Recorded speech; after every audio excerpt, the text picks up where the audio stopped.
టీశాట్ ప్రేక్షకులకు స్వాగతం. Group 1, group 2 మరియు ఇతర పోటీ పరీక్షలకు అవసరమైనటువంటి జియోగ్రఫీని మనము అధ్యయనం చేస్తున్నాం. గ్రూప్ 1 ప్రిలిమ్స్ కమ్ మెయిన్స్కి సంబంధించినటువంటి అంశంలో భాగంగా భారతదేశ నదీ వ్యవస్థకు సంబంధించి గంగా నది గురించి మనం చర్చిస్తున్నాం. భారతదేశ నదీ వ్యవస్థలో గంగా నది వ్యవస్థ ఒక ప్రత్యేకమైన నదీ వ్యవస్థ. ఇక్కడ భారతదేశ నదీ వ్యవస్థ గంగా నది యొక్క ఉపనదులను కనుక మనం పరిశీలించినట్లయితే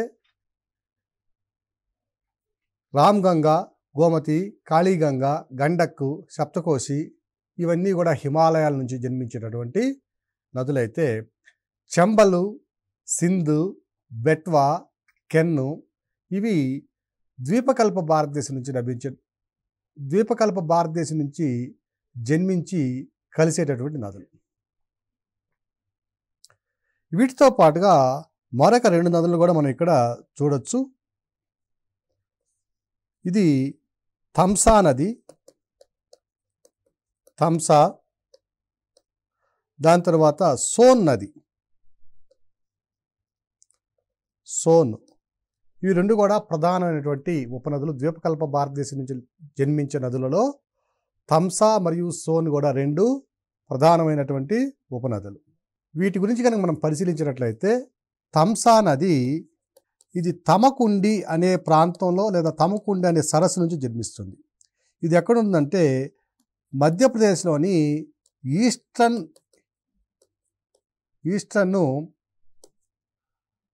వింధ్యన్ రేంజెస్లో జన్మిస్తుంది.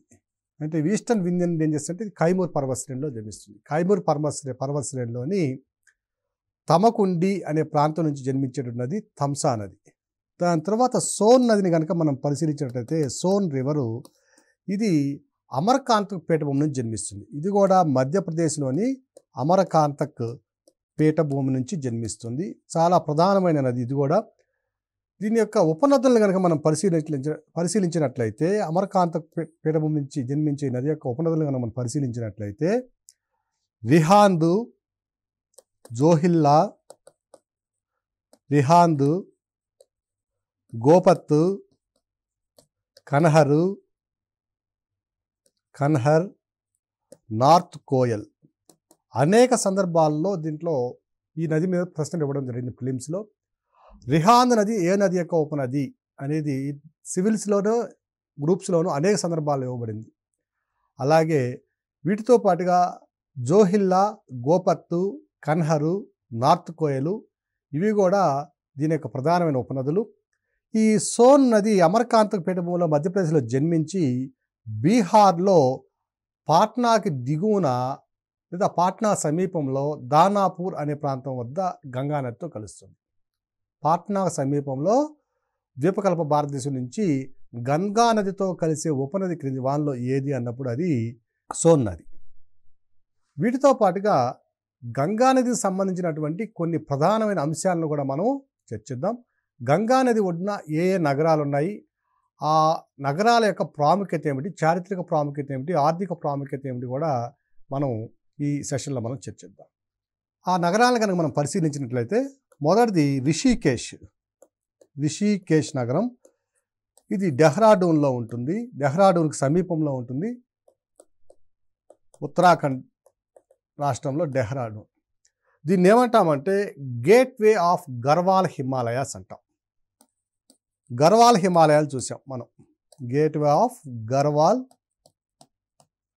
హిమాలయాస్. మనము హిమాలయాల్ని రీజనల్ క్లాసిఫికేషన్లో ప్రాంతీయ వర్గీకరణ చేసినప్పుడు మనము గర్వాల్ హిమాలయాల గురించి చదివాం. ఈ గర్వాల్ హిమాలయాలు అనేవి కుమయన్ హిమాలయాల్లో పశ్చిమ భాగంలో ఉండే ప్రాంతం. ఈ ప్రాంతంలోనే మనకి గంగా నది ఇవన్నీ కూడా జన్మించేటువంటి ప్రాంతము. సో రిషికేశ్ అనేది దీన్ని ఏమంటారంటే గేట్వే ఆఫ్ గర్వాల్ హిమాలయాస్ అంటాం. దీనికి కూడా ఇంకొక పేరు కూడా ఉంది, yoga capital of the world అంటాం దీన్ని. ప్రపంచానికి యోగా క్యాపిటల్ ఇది, yoga capital of the world అంటాం. సో మరలా వీటితో పాటుగా ఆయుర్వేదిక మెడిసిన్స్ కూడా ప్రధానంగా పరిశ్రమగా వర్ధిల్లుతుంది ఇక్కడ రిషికేశ్. సో మొట్టమొదటి నగరం రిషికేశ్, గేట్వే ఆఫ్ గర్వాల్ అంటాం, గర్వాల్ హిమాలయాస్ అంటాం, yoga capital of the world. వాటితో పాటుగా ఆయుర్వేదిక్ మెడిసిన్స్కి తయారీకి ప్రధానమైనటువంటి కేంద్రం. ఇక రెండవది చూసినట్లయితే హరిద్వార్. ఇది కూడా ఉత్తరాఖండ్లోనే ఉంటుంది హరిద్వార్ కూడా. సో ఇక్కడ ప్రధానమైనటువంటి అంశం ఏమిటంటే హరిద్వార్లో రాజాజీ నేషనల్ పార్క్ ఉంది. రాజాజీ నేషనల్ పార్క్ ఆ టైగర్ రిజర్వ్ ఉంది ఇక్కడ హరిద్వార్లో. ఇక మూడో నగరాన్ని కనుక మనం పరిశీలించినట్లయితే కనౌజ్. ఇది చాలా ప్రాచీనమైనటువంటి నగరము.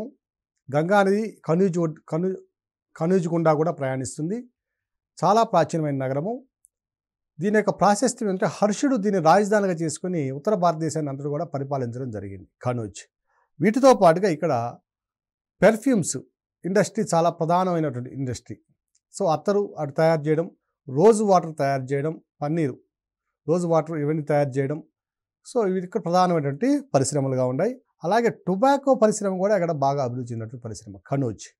ఇక నాలుగవది కనుక చూసినట్లయితే ఫరూఖాబాద్. ఇది యూపీలో ఉంది ఫరూఖాబాద్.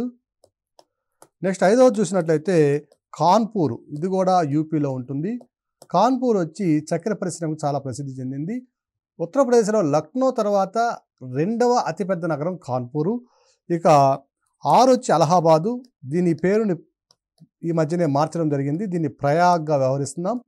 సో ఈ ప్రయాగ్ దగ్గర గంగా నది యమునా నదితో కలుస్తుంది. ఈ గంగా నది యమునా నదితో పాటుగా అంతర్వాహినిగా ప్రవహించేటటువంటి సరస్వతి అనే నది కలవడం వల్ల దీన్ని త్రివేణి సంగమంగా వ్యవహరిస్తున్నాం. ఇక్కడ కుంభమేళ, మహాకుంభమేళ, పూర్ణ కుంభమేళ అనేవి జరుగుతాయి. కుంభమేళ ప్రతి 12 సంవత్సరాలకు, మహాకుంభమేళ 24 సంవత్సరాలకు, పూర్ణ కుంభమేళ ప్రతి 144 సంవత్సరాలకు జరగడం అనేది ఇక్కడ చాలా గమనించదగిన విషయం. సో అలహాబాద్, ప్రయాగ ఇది. నెక్స్ట్ వచ్చి వారణాసి. ఈ వారణాసి దగ్గర గంగానది ఏం చేస్తుందంటే వారణాసికి ముందుగానే గంగానది 2 పాయలుగా చీలిపోతుందండి. సో ఈ విధంగా చీలినటువంటి పాయ పైన ఉన్నటువంటి బ్రాంచ్ని ఏమంటామంటే వరుణ, కింద ఉన్న పాయనేమో అస్సి అంటాం. వరుణ మరియు అస్సి అనే 2 పాయలుగా చీలిపోతే ఆ 2 పాయల మధ్య ఉన్నటువంటి నగరమే వారణాసి నగరము. దీన్నే కాశీ అని వ్యవహరిస్తాం, బెనారస్ అని వ్యవహరిస్తాము. వీటితో పాటుగా మనకి ఈ వారణాసిలో సుమారుగా 23,000 హిందూ దేవాలయాలని మనం గమనించవచ్చు. అలాగే ఈ ప్రాంతంలోనే అనేక హిందూ దేవాలయాలని ముస్లింల పాలన కాలంలో మసీదులుగా మార్చబడినటువంటి సందర్భాలు కూడా చాలా ఉన్నాయి. అందువల్ల ఈ వరుణ మరియు అస్సి నదుల మధ్య ఉన్నటువంటి ఈ ప్రాంతాన్ని అప్పటి నిర్మాణకారులు ఒక వీధి గుండా వెళితే మరొక వీధి గుండా మనం ఎలా బయటపడతామో తెలియని విధంగా చాలా వింతగా నిర్మించబడినటువంటి నగరం వారణాసి. ఇక్కడ ఉన్నటువంటి పరిశ్రమలు కనుక మనం పరిశీలించినట్లయితే తమలపాకులకు చాలా ఫేమస్ అయిన పరిశ్రమ. తమలపాకుల పరిశ్రమ చాలా, అంటే తమలపాకులు ఎక్కువగా పండిస్తారు. వీటితో పాటుగా వారణాసిలో సిల్క్ ఇండస్ట్రీ అంటే పట్టు పరిశ్రమ చాలా అభివృద్ధి చెందినటువంటి పరిశ్రమ. Weavers, most of the weavers belongs to Muslim community. So ముస్లింలు ఎక్కువగా పనిచేసే పరిశ్రమ వారణాసిలో ఏమిటంటే పట్టు పరిశ్రమ. అంటే పట్టు చీరలు నేయడం, బెనారస్ సిల్క్ అనేది మనం ఎప్పుడు వింటూనే ఉంటాం. తర్వాత సిల్క్ ఇండస్ట్రీ చాలా ప్రముఖమైనటువంటి పరిశ్రమ ఇక్కడ.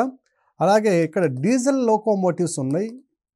రైల్వేకి సంబంధించినటువంటి డీజిల్ లోకోమోటివ్స్ కూడా ఇక్కడ ఉన్నటువంటి పరిశ్రమ. అలాగే భారత్ హెవీ ఎలక్ట్రికల్స్ వారి ఒక బ్రాంచ్ కూడా ఇక్కడ వారణాసిలో ఉండడం జరుగుతుంది. అలాగే ప్రధానమైనటువంటి వ్యవసాయపరమైనటువంటి అంశాన్ని కనుక పరిశీలించినట్లయితే వారణాసి మామిడి పండ్లకు కూడా చాలా ప్రధానమైనటువంటి వ్యాపార కూడలుగా ఉంటుంది. ఇక్కడ నుంచి బన్సారీ లంగ్రా అనేటటువంటి రకానికి చెందినటువంటి మ్యాంగోస్ని అంతర్జాతీయంగా మనము ఇక్కడ నుంచి ఎగుమతి చేస్తున్నాం. అలాగే జంతర్ మంతర్ కూడా ఒకటి ఉందండి. 1737లో జంతర్ మంతర్ అబ్జర్వేటరీ అనే దాన్ని ఇక్కడ నిర్మించడం జరిగింది. జంతర్ మంతర్ అబ్జర్వేటరీ ఒక అంతరిక్షానికి సంబంధించినటువంటి చిన్న ప్రయోగశాల ఇది. జంతర్ మంతర్ నిర్మించబడింది. అలాగే 23,000కు పైగా టెంపుల్స్ కూడా ఇక్కడ మనం గమనించవచ్చు వారణాసిలో. వీటితో పాటుగా వారణాసి నగరము గోల్డు మరియు సిల్వర్ అంటే బంగారు, వెండితో తయారు చేసే నగిషీలతో తయారు చేసేటువంటి సన్నని దారాల వలె బంగారుని కానీ వెండిని కానీ మలచి ఒక అందమైన బొమ్మల్ని తయారు చేసేటువంటి పరిశ్రమ కూడా చాలా విరివిగా ప్రాచుర్యంలో ఉన్నటువంటి పరిశ్రమ, కుటీర పరిశ్రమ ఇది.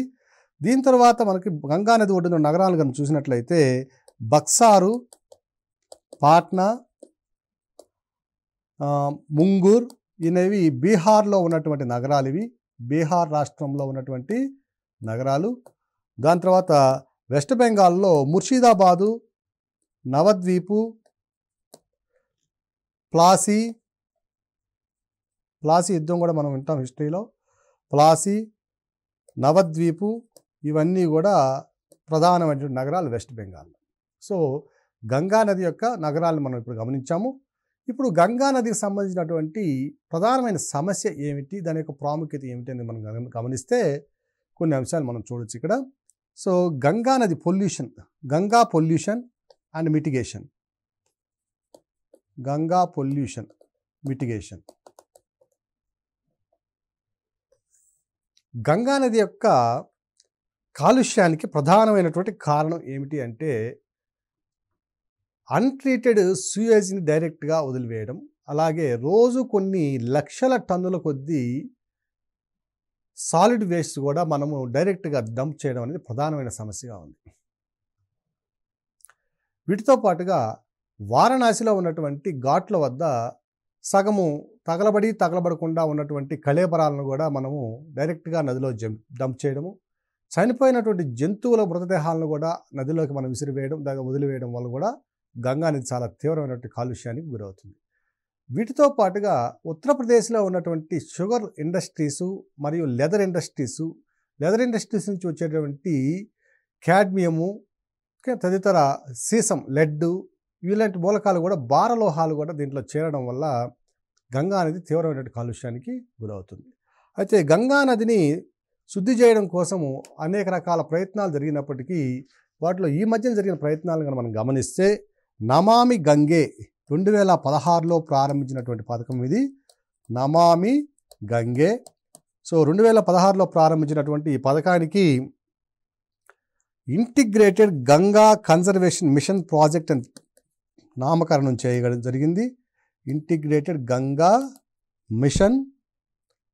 గంగా కన్జర్వేషన్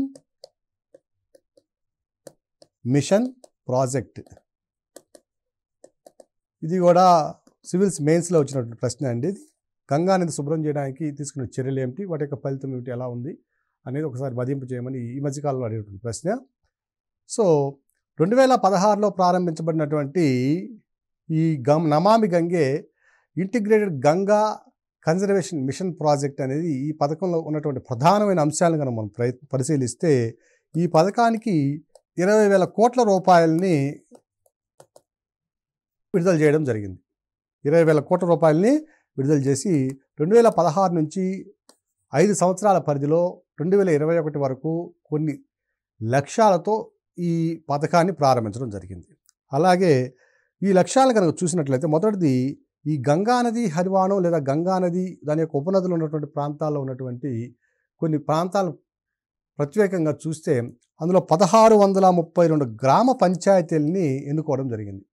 సో ఈ 1600 గ్రామ పంచాయతీల్లో 1632 గ్రామ పంచాయతీల్లో ఓపెన్ డెఫికేషన్ ఫ్రీ చేయడం జరిగింది. అంటే బహిరంగ మలమూత్ర విసర్జనను నిషేధించి అక్కడ శానిటేషన్ అంటే పారిశుద్ధ్య కార్యక్రమాలని అధునాతనటువంటి టెక్నాలజీతో నిర్మించడానికి చర్యలు తీసుకోవడం జరుగుతుంది. 1632 గ్రామ పంచాయతీలు. అలాగే ఎన్ని రాష్ట్రాల్లో ఇవి ఉన్నాయంటే 8 రాష్ట్రాల్లో ఈ పంచాయతీలు 1632 పంచాయతీలు, వాటితో పాటుగా 47 పట్టణాలు, 47 టౌన్స్ని సెలెక్ట్ చేయడం జరిగింది. గంగానది యొక్క ఉపనదిలో గంగానదితో పాటు 8 ఉపనదుల ప్రాంతంలో ఈ మిషన్ని ఇంప్లిమెంట్ చేస్తున్నారు. తర్వాత దీనికి కావాల్సినటువంటి అడ్మినిస్ట్రేషన్ని ఇంటిగ్రేటెడ్గా మలచడం జరిగింది. అంటే సమీకృత పరిపాలనా పద్ధతుల ద్వారా ఈ కార్యక్రమాన్ని మనము ముందుకు సాగించడం జరుగుతుంది. ఇందులో భాగంగా వాటర్ రిసోర్సెస్ మినిస్ట్రీని నోడల్ ఏజెన్సీగా పెట్టి municipal administration, industries, trade and commerce, roads and buildings, surface transportation, water surface transportation, so ప్రధానమైనటువంటి శాఖలు ఏవైతే ఉన్నాయో అన్ని శాఖలతో సమన్వయం చేసుకొని ఈ ప్రాజెక్ట్ని మనం నడుపుతూ ఉన్నాం. అలాగే ఇంకొక ప్రధానమైన అంశం ఏమిటంటే లోకల్ పీపుల్ని ఇందులో భాగస్వాములుగా చేయడం. సో స్థానికంగా ఎవరైతే ఉన్నారో వాళ్ళని భాగస్వాములను చేస్తూ ఈ మిషన్ని మనం నిర్వహిస్తున్నాం. వీటితో పాటుగా గంగా నదీ హరివాణంలో ఒక ఎన్ఫోర్స్మెంట్ డైరెక్టరేట్ని ఏర్పాటు చేసి ఒక స్పెషల్ రెగ్యులేటరీ జోన్స్గా మనం విడదీస్తున్నాం. ఈ స్పెషల్ రెగ్యులేటరీ జోన్స్ ఏవైతే ఉన్నాయో ఆ జోన్స్లో కొన్ని కార్యకలాపాలు నిషేధించడం కన్నా నిషేధించిన కార్యకలాపాలని ఎవరైనా చేసినట్లయితే వాళ్ళకి చట్టపరమైన చర్యలు తీసుకోవడం, జరిమానా విధించడం ఇలాంటివన్నీ కూడా ఇందులో భాగంగా ఉన్నాయి. ఇక టెక్నాలజీ అసిస్టెన్స్ కనుక వచ్చినట్లయితే యూరోపియన్ కంట్రీస్ చాలా వరకు దీనికి టెక్నాలజీని మనకు అందించడం జరిగింది. ఆర్థిక సహాయం చూసినట్లయితే జపాన్ ఇంటర్నేషనల్ కోఆపరేషన్ అకాడమీ ఈ జికా అనే సంస్థ నుంచి కూడా మనకి అనేక కోట్ల రూపాయల ఫండ్ కూడా మనకి లభించడం జరుగుతుంది. Japan international cooperation agency Zika నుంచి కూడా దీనికి నిధులు అందడం జరుగుతుంది. వీటితో పాటుగా జర్మనీ నుంచి కూడా కొంత టెక్నికల్ అసిస్టెన్స్ సాంకేతిక సహకారం కూడా అందించడం జరుగుతుంది. ఈ నమామి గంగే ప్రోగ్రాం గురించి అనేక అంశాలు ఇప్పటికీ కూడా పెండింగ్లో ఉన్నాయి. దీన్ని మరలా రెనోవేట్ చేసి మరలా నూతనంగా మరొక పాలసీని తయారు చేయడానికి కూడా ప్రభుత్వాలు చర్యలు తీసుకుంటున్నాయి. వీటిని కూడా మీరు అప్డేట్ చేసుకోవాల్సిన అవసరం ఉంది.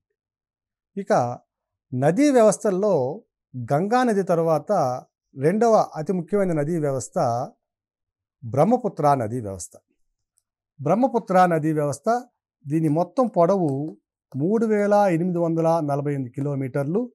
ఇది ఈ మధ్యకాలంలో అంటే 2016లో చైనీస్ సైన్స్ అకాడమీకి సంబంధించినటువంటి ఒక శాస్త్రవేత్త రిమోట్ సెన్సింగ్ ద్వారా అనేక కొత్త విషయాల్ని దీని మీద పరిశోధనలు సాగించి కనుక్కోవడం జరిగింది. అంతకుముందు దీని పొడవు కేవలం 2900-2800 చిల్లర కిలోమీటర్ల పొడవుగా ఉంటే దీని పొడవు 3848 కిలోమీటర్లు అని గుర్తించడం జరిగింది. సో ఆయన పేరు ఏమిటంటే లియో షా చుంగ్ అనే ఒక రీసెర్చ్ స్కాలర్ జరిపినటువంటి పరిశోధనల ప్రకారం బ్రహ్మపుత్ర నది మొత్తం పొడవు 3848 కిలోమీటర్లు. ఇది కైలాస పర్వత శ్రేణిలోని ఆంగ్సీ హిమనీ నదం జన్మిస్తుంది. కైలాస పర్వత శ్రేణిలోని ఆంగ్సీ గ్లేషియర్ నుంచి జన్మిస్తుంది. ఈ జన్మించిన తర్వాత ఇది దాదాపుగా 1100 కిలోమీటర్ల పాటు ఇండస్ సాంగ్పో స్ట్రక్చర్ జోన్ అనే ఒక జోన్ గుండా ప్రయాణిస్తుంది. ఇండస్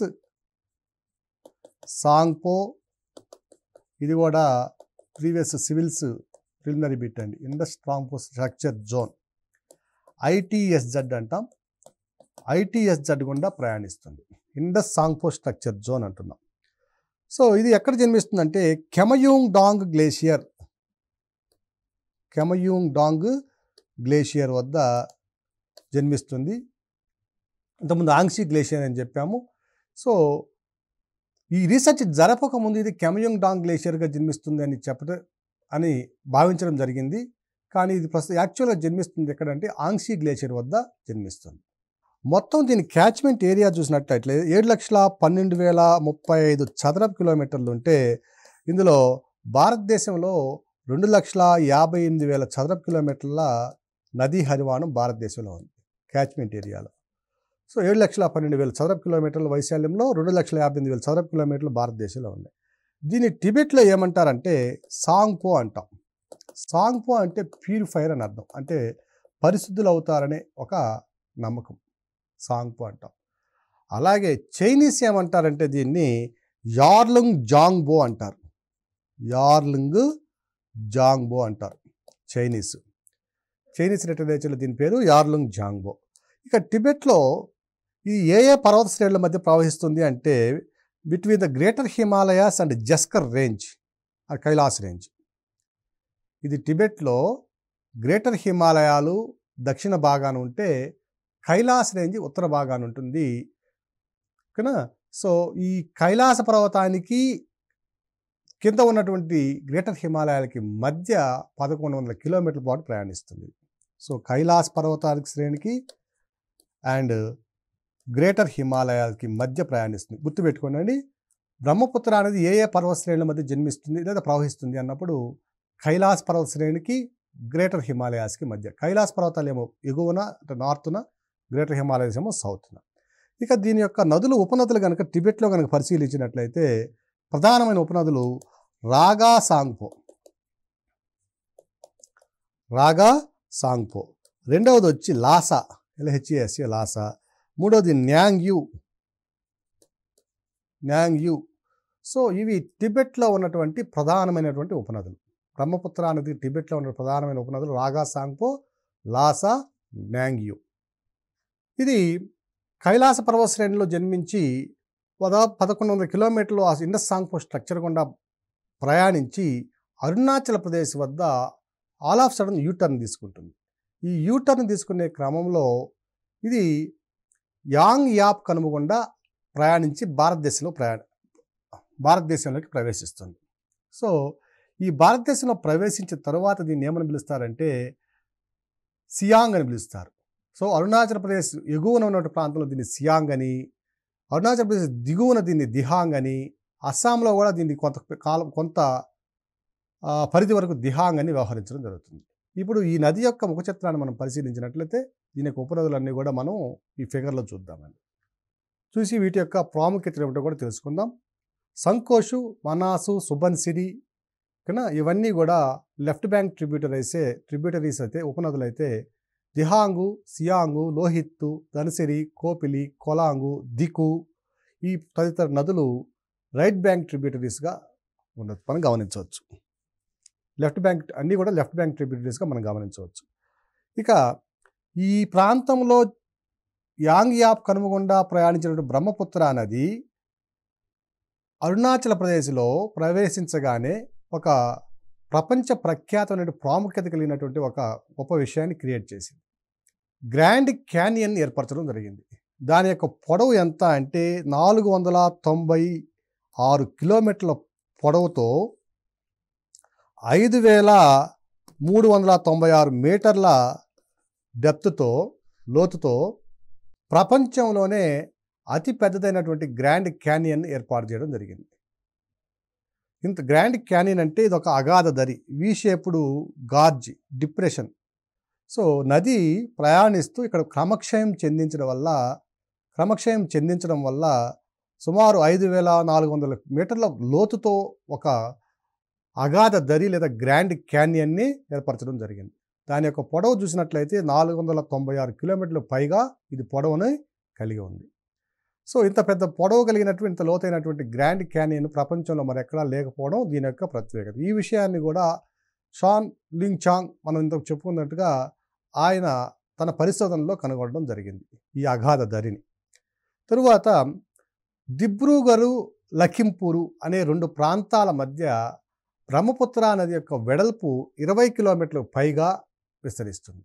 ఈ దిబ్రూగర్, లఖింపూర్ మధ్య ఉన్నటువంటి ఈ ప్రాంతంలో కొన్ని నదీ ద్వీపాలను కూడా ఏర్పరచడం జరిగింది. ఈ నదీ ద్వీపాల్లో ప్రధానమైనది మసూలి ఐలాండ్.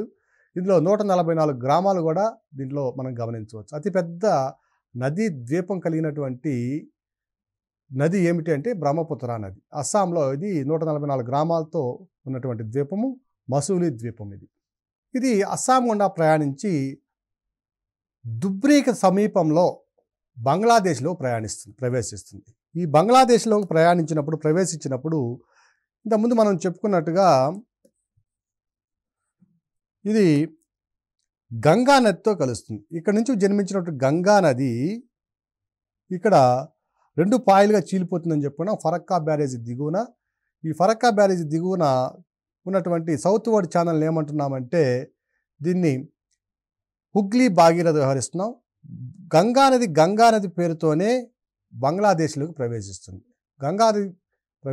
దాని తరువాత బ్రహ్మపుత్ర నది బంగ్లాదేశ్లోకి ప్రవేశించినాక దీని పేరు ఏమంటారంటే జమున అంటున్నాం. ఈ జమున, గంగా కలిసిన తర్వాత దీన్ని ఏమంటున్నామంటే పద్మా నదిగా వ్యవహరిస్తున్నాం. ఈ పద్మా నదికి మరలా ఇంకొక నది దిగువన ఇక్కడ అస్సాంలోని హిమాలయాల నుంచి మరొక నది వస్తుంది, మేఘనా నది. సో ఈ మేఘనా నది కలిసిన తర్వాత ఈ పద్మని ఏమంటున్నామంటే మేఘనగా వ్యవహరిస్తున్నాం. ఈ మేఘన దాదాపు ఒక 110 కిలోమీటర్లు దిగువ ప్రయాణించిన తర్వాత బంగ్లాదేశ్లో మన బంగాళాఖాతంతో కలుస్తుంది. ఈ మేఘనా నదికి ఈ హుగ్లీ నదికి మధ్య ఏవైతే ఉన్నాయో ఈ ప్రాంతం ఏదైతే ఉందో ఇక్కడ ప్రపంచంలోనే అత్యంత సారవంతమైనటువంటి అత్యంత విశాలమైనటువంటి సుమారు 5 లక్షల చదరపు కిలోమీటర్ల వైశాల్యం కలిగినటువంటి అతిపెద్ద బృహత్తర గంగా బ్రహ్మపుత్ర మైదానాన్ని మనం గమనించవచ్చు. సారవంతమైన మైదానాన్ని ఇక్కడ ఏర్పాటు చేయడం జరిగింది. సో ఇట్స్ అన్ అగ్రిడేషనల్ ప్లేన్, నిర్మించబడినటువంటి మైదానం. ఈ నదులు తీసుకొచ్చేటువంటి ఒండ్రు మట్టితోనూ శిలలతోనూ ఈ ప్రాంతం అంతా కూడా ఒక అత్యంత లోతైనటువంటి అత్యంత సారవంతమైనటువంటి మైదానం ఇక్కడ ఏర్పడడం జరిగింది. ఇక బ్రహ్మపుత్ర నదుల యొక్క ఉపనదులను కనుక మనం పరిశీలించినట్లయితే మొదటిది లెఫ్ట్ బ్యాంక్ ట్రిబ్యూటరీస్ కనుక చూసినట్లయితే మొదటిది చెప్పుకోవాల్సింది దిహాంగ్. ఇది దిహాంగ్ వచ్చి కేయా కనుమ గుండా జన్మిస్తుంది. అరుణాచల్ ప్రదేశ్లో జన్మిస్తుంది దిహాంగ్ నది. ఇది 2008లో అప్పటి ప్రైమ్ మినిస్టర్ అయినటువంటి మన్మోహన్ సింగ్ గారు ఈ దిహాంగ్ నది మీద ఒక 3000 మెగావాట్ల జల విద్యుత్ శక్తి కేంద్రాన్ని స్థాపించడానికి ఫౌండేషన్ స్టోన్ వేయడం జరిగింది. కానీ స్థానికంగా ఉన్నటువంటి ప్రజల యొక్క వ్యతిరేకత వల్ల ఈ ప్రాజెక్టు ముందుకు సాగడం లేదు. ఇక్కడ ఉన్నటువంటి మిష్మీ ప్రజలు, ఈ ప్రాంతంలో ఉన్నటువంటి మిష్మీ తెగ ప్రజలు ఈ ప్రాజెక్ట్ యొక్క కన్స్ట్రక్షన్ని అపోజ్ చేస్తున్నారు. రెండవ నది కనుక మనం పరిశీలించినట్లయితే లోహిత్ నది. ఇది ఈస్టర్న్ టిబెట్లో జన్మిస్తుంది. దీనికి గల మరొక పేరు జాయు నది. ఇది కూడా సివిల్స్లో వచ్చినటువంటి ప్రశ్న, యూపీఎస్సీలో వచ్చినటువంటి ప్రశ్న. లోహిత్ నదికి గల మరొక పేరు ఏమిటంటే జాయు నది. ఇది అరుణాచల్ ప్రదేశ్కి టిబెట్కి మధ్య సరిహద్దుగా ప్రయాణిస్తుంది ఈ లోహిత్ నది. ఇది కలిసిన తరువాత బ్రహ్మపుత్ర నదితో ఈ లోహిత్ నది కలిసిన తర్వాత ఇది బీపీ, ఇది లోహిత్ కలిసిన తర్వాత దీన్ని ఏమని వ్యవహరిస్తారంటే సియాంగ్ నదిగా వ్యవహరిస్తారు. లోహిత్ నది కలిసిన తరువాత బ్రహ్మపుత్ర నదిని సియాంగ్ నదిగా వ్యవహరిస్తారు. ఈ లోహిత్ నది యొక్క మరొక ప్రధానమైన అంశం ఏమిటంటే ఇది ఈస్టర్న్ మోస్ట్ పాయింట్ ఉంది. ఇండియాకు ఉన్నటువంటి ఈస్టర్న్ మోస్ట్ పాయింట్స్లో కీబూటు అంటాం దీన్ని. అరుణాచల్ ప్రదేశ్లో ఉన్న ప్రాంతం కీబూటు. ఈ కీబూటు గుండా ప్రయాణిస్తుంది.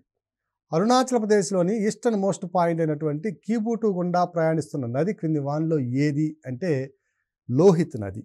దీని తర్వాత మరొక ప్రధానమైన అంశము ఈ లోహిత్ నది మీద ఈ మధ్యకాలంలో ధోలా సడియా బ్రిడ్జిని నిర్మించడం జరిగింది. ఇది మనకి డిఫెన్స్ పరంగా చాలా కీలకమైనటువంటి బ్రిడ్జ్. ఇది ఎవరెవరిని కలుపుతుందంటే అరుణాచల్ ప్రదేశ్ని కింద ఉన్నటువంటి అస్సాంని కలుపుతుంది. అస్సాంని కలుపుతూ నిర్మించబడినటువంటి బ్రిడ్జి ధోలా సడియా బ్రిడ్జి. దీన్ని 2017లో 26 మేన జాతికి మన ప్రధాని గారు అంకితం చేయడం జరిగింది. ఈ నదిని దాటుతూ నిర్మించబడినటువంటి ఈ బ్రిడ్జి వల్ల 6 గంటల ప్రయాణం మనకి తగ్గడం జరిగింది. డిఫెన్స్ వాళ్ళు ఈ నదిని దాటడానికి వెళ్ళాలంటే అస్సాం చుట్టూ తిరిగి వెళ్ళాలి అరుణాచల్ ప్రదేశ్లోనికి. ఇప్పుడు డైరెక్ట్గా ఈ బ్రిడ్జి కట్టడం వల్ల 6 గంటల ప్రయాణము మనకి తగ్గడం జరిగింది.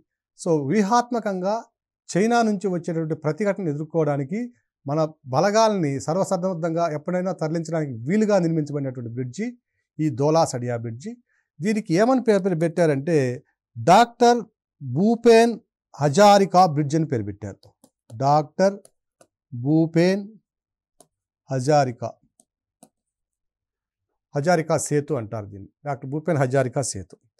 సో ఈ బ్రిడ్జి నిర్మించడం వల్ల సుమారు 165 కిలోమీటర్ల పాటు ప్రయాణించవలసిన దూరం కూడా తగ్గడం జరిగింది. ఇక మిగిలిన నదులు ఉపనదులు కనుక పరిశీలించినట్లయితే సుబన్సిరి,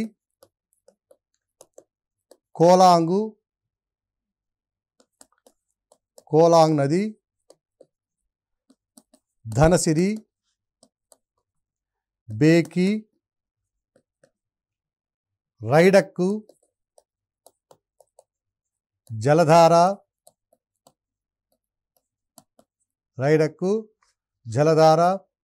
తీస్తా, ఇవన్నీ కూడా ప్రధానమైనటువంటి లెఫ్ట్ బ్యాంక్ ట్రిబ్యూటరీస్. ఇక తీస్తా విషయానికి వచ్చేసరికి తీస్తా నది ఇది 1787లో సంభవించినటువంటి భూకంపం వల్ల తీస్తా నది తన గమనాన్ని మార్చుకొని అంతకు ముందు వరకు గంగా నదికి ఉపనదిగా ఉన్నటువంటి ఈ నది తరువాత 1787 భూకంపం తర్వాత బ్రహ్మపుత్ర నదికి ఉపనదిగా మారడం జరిగింది తీస్తా నది. ఈ తీస్తా నది వల్ల వచ్చే వరదలు కూడా చాలా ప్రమాదకరమైనటువంటి వరదలు. సో ఈ తీస్తా నది సిక్కిం గుండా ప్రయాణిస్తుంది. సిక్కిం గుండా ప్రయాణించి పశ్చిమ బెంగాల్లోను దాని తర్వాత బంగ్లాదేశ్లోను ప్రయాణిస్తుంది. సో ఇవన్నీ కూడా బ్రహ్మపుత్ర నది యొక్క ఎడమ వైపు ఉన్నట్టు ఉపనదులు. ఇందులో ప్రధానంగా మనకి ప్రిలిమ్స్ పాయింట్ ఆఫ్ వ్యూలో ఈ మధ్యకాలంలో నిర్మించినటువంటి భూపేన్ సేతు హజారికా బ్రిడ్జి, భూపేన్ హజారికా సేతు, అలాగే వివాదాస్పదమైనటువంటి అంశాలు, చైనాతో ఉన్నటువంటి అంశాలు కూడా ఇవి కొంచెం కరెంట్ అఫైర్స్తో రిలేట్ అయినటువంటి అంశాలు కూడా ఇక్కడ మనం ప్రధానంగా చర్చించుకోవాలి. వీటితో పాటుగా వీటి మీద ఉన్నటువంటి డ్యామ్లు ఇవన్నీ కూడా దాని ద్వారా ఉన్నటువంటి ఎన్విరాన్మెంటల్ ఇష్యూస్ కూడా మనం ప్రధానంగా గుర్తుంచుకోవాల్సిన అంశాలన్నీ ఇవన్నీ. సో దీని యొక్క ప్రధానమైనటువంటి సమస్యలు ఏమున్నాయి అంటే వరద సమస్యలు, దీంట్లో ప్రధానమైన సమస్యలు, ఇది కూడా ఒక ఎస్ఏ పాయింట్ ఆఫ్ వ్యూలో మనకి రావడానికి అవకాశం ఉంది. దీన్ని కూడా గంగా నదితో కలిపి అడగడం జరుగుతుంది. సో అభ్యర్థులందరూ కూడా ఈ విషయాలన్నీ కూడా దృష్టిలో పెట్టుకోవాలి. ధన్యవాదాలు.